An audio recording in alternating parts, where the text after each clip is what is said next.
जय हो शनि महाराज की। आज हम आपको इस वीडियो में शनिवार व्रत की कथा सुनाने जा रहे हैं। एक समय स्वर्गलोक में सबसे बड़ा कौन के प्रश्न पर नौ ग्रहों में वाद विवाद हो गया।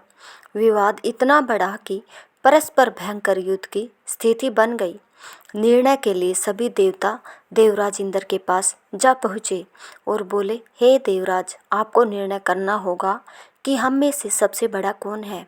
देवताओं का प्रश्न सुनकर देवराज इंद्र उलझन में पड़ गए। इंद्र बोले, मैं इस प्रश्न का उत्तर देने में असमर्थ हूँ।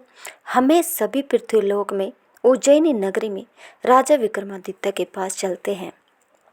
देवराज इंद्र सहित सभी ग्रह देवता उज्जैनी नगरी पहुँचे। महल में पहुंचकर जब देवताओं ने उनसे अपना प्रश्न पूछा तो राजा विक्रमादित्य भी कुछ देर के लिए परेशान हो उठे, क्योंकि सभी देवता अपनी अपनी शक्तियों के कारण महान थे। किसी को भी छोटा या बड़ा कह देने से उनके क्रोध के प्रकोप से भयंकर हानि पहुंच सकती थी। अचानक राजा विक्रमादित्य को एक उपाय सूझा और उन्होंने विभिन्न धातुओं स्वर्ण, रजत, चांदी, कांसा, ताम्र, तांबा, सीसा, रांगा, जस्ता, अभ्रक व लोहे के 9 आसन बनवाए। धातुओं के गुणों के अनुसार सभी आसनों को एक दूसरे के पीछे रखवाकर उन्होंने देवताओं को अपने अपने सिंहासन पर बैठने को कहा। देवताओं के बैठने के बाद राजा विक्रमादित्य ने कहा, आपका निर्णय तो स्वयं हो गया। जो सबसे पहले सिंहासन पर विराजमान है वही सबसे बड़ा है। राजा विक्रमादित्य के निर्णय को सुनकर शनि देवता ने सबसे पीछे आसन पर बैठने के कारण अपने को छोटा जानकर क्रोधित होकर कहा, राजा विक्रमादित्य, तुमने मुझे सबसे पीछे बैठाकर मेरा अपमान किया है। तुम मेरी शक्तियों से परिचित नहीं हो। मैं तुम्हारा सर्वनाश कर दूंगा। शनि ने कहा, सूर्य एक राशि पर 1 महीने, चंद्रमा 2.25 महीने, मंगल 1.5 महीने, बुध और शुक्र 1 महीने, बृहस्पति 13 महीने चल रहते हैं, लेकिन मैं किसी राशि पर 7.5 वर्ष 7.5 तक रहता हूँ। बड़े बड़े देवताओं को मैंने अपने प्रकोप से पीड़ित किया है। राम को 7.5 के कारण ही वन में जाकर रहना पड़ा और रावण को 7.5 के कारण ही युद्ध में मृत्यु का शिकार बनना पड़ा। राजा, अब तू भी मेरे प्रकोप से नहीं बच सकेगा। इसके बाद अन्य ग्रहों के देवता तो प्रसन्नता के साथ चले गए, परंतु शनिदेव बड़े क्रोध के साथ वहां से विदा हुए। राजा विक्रमादित्य पहले की तरह ही न्याय करते रहे। उनके राज्य में सभी स्त्री पुरुष बहुत आनंद से जीवन यापन कर रहे थे। कुछ दिन ऐसे ही बीत गए। उधर शनि देवता अपने अपमान को भूले नहीं थे।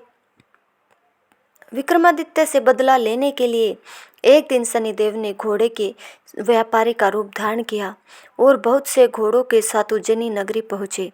राजा विक्रमादित्य ने राज्य में किसी घोड़े के व्यापारी के आने का समाचार सुना तो अपने अश्वपाल को कुछ घोड़े खरीदने के लिए भेजा। घोड़े बहुत कीमती थे।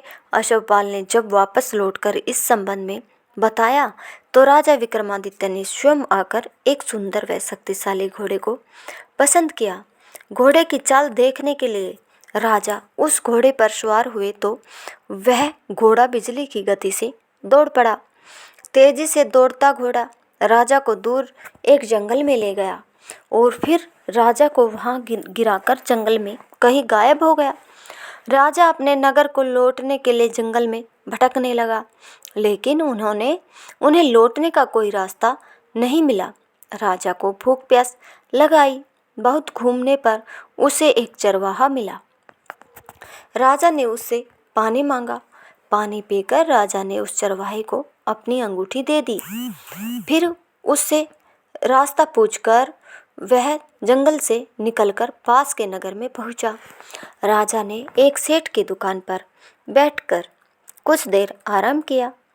उस सेठ ने राजा से बातचीत की तो राजा ने उसे बताया कि मैं उज्जैनी नगरी से आया हूँ।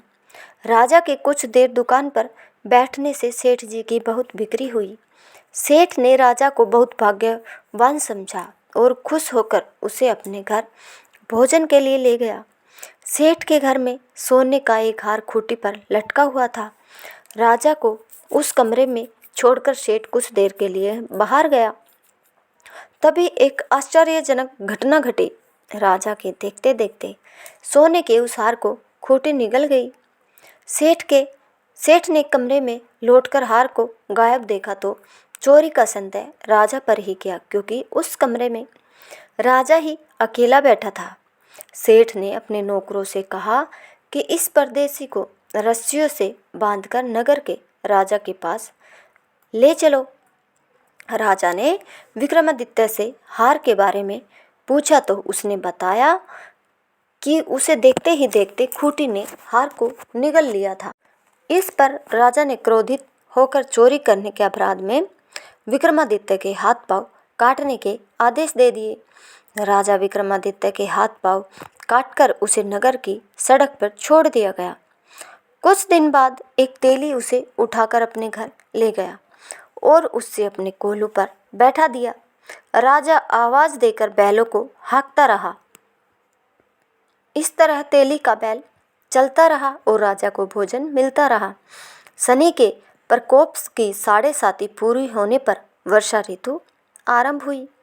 राजा विक्रमादित्य एक रात मेघ मल्हार गा रहा था कि तभी नगर के राजा की लड़की राजकुमारी मोहिनी रथ पर सवार उस तेली के घर पास से गुजरी।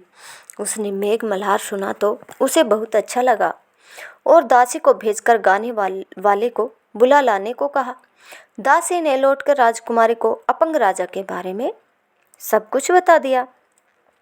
राजकुमारी उसके मेघ मल्हार से बहुत मोहित हुई, अतः उसने सब कुछ जानकर भी अपंग राजा से विवाह करने का निश्चय कर लिया।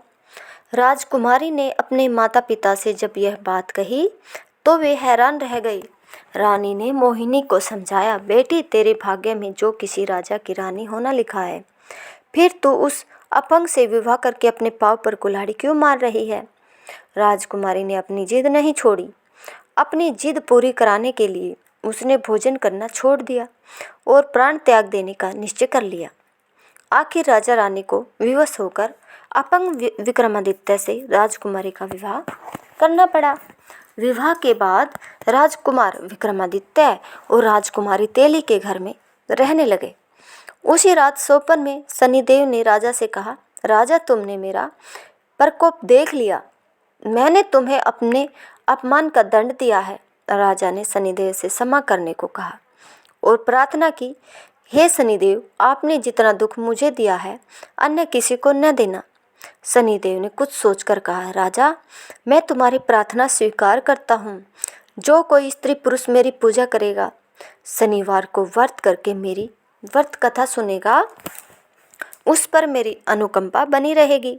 प्रातःकाल राजा विक्रमादित्य की नींद खुली तो अपने हाथ पांव देखकर राजा को बहुत खुशी हुई। उसने मन ही मन शनिदेव को प्रणाम किया। राजकुमारी भी राजा के हाथ पांव सही सलामत देखकर आश्चर्य में डूब गई। तब राजा विक्रमादित्य ने अपना परिचय देते हुए शनिदेव के प्रकोप की सारी कहानी सुनाई। सेठ को जब इस बात का पता चला तो दौड़ता हुआ तेली के घर पहुंचा और राजा के चरणों में गिरकर क्षमा मांगने लगा। राजा ने उसे क्षमा कर दिया, क्योंकि यह सब तो शनिदेव के प्रकोप के कारण हुआ था। सेठ राजा को अपने घर ले गया और उसे भोजन कराया। भोजन करते समय वहाँ एक आश्चर्यजनक घटना घटी। सबके देखते देखते उस खूंटी ने हार उगल दिया। सेठ जी ने अपनी बेटी का विवाह भी राजा के साथ कर दिया और बहुत से स्वर्ण आभूषण धन आदि देकर राजा को विदा कर दिया। राजा विक्रमादित्य राजकुमारी मोहिनी और सेठ की बेटी के साथ उज्जैनी पहुँचे तो नगरवासियों ने हर्ष से उनका स्वागत किया। अगले दिन राजा विक्रमादित्य ने पूरे राज्य में घोषणा कराई कि शनिदेव सब देवों में सर्वश्रेष्ठ है। प्रत्येक स्त्री पुरुष शनिवार को उनका व्रत करे और व्रत कथा अवश्य सुने। राजा विक्रमादित्य की घोषणा से शनिदेव बहुत प्रसन्न हुए। शनिवार का व्रत करने और व्रत कथा सुनने के कारण सभी लोगों की मनोकामनाएं शनिदेव की अनुकंपा से पूरी होने लगी। सभी लोग आनंद पूर्वक रहने लगे। अगर आपको हमारी यह कथा पसंद आई हो तो प्लीज़ हमारे चैनल को लाइक शेयर सब्सक्राइब ज़रूर करें। धन्यवाद।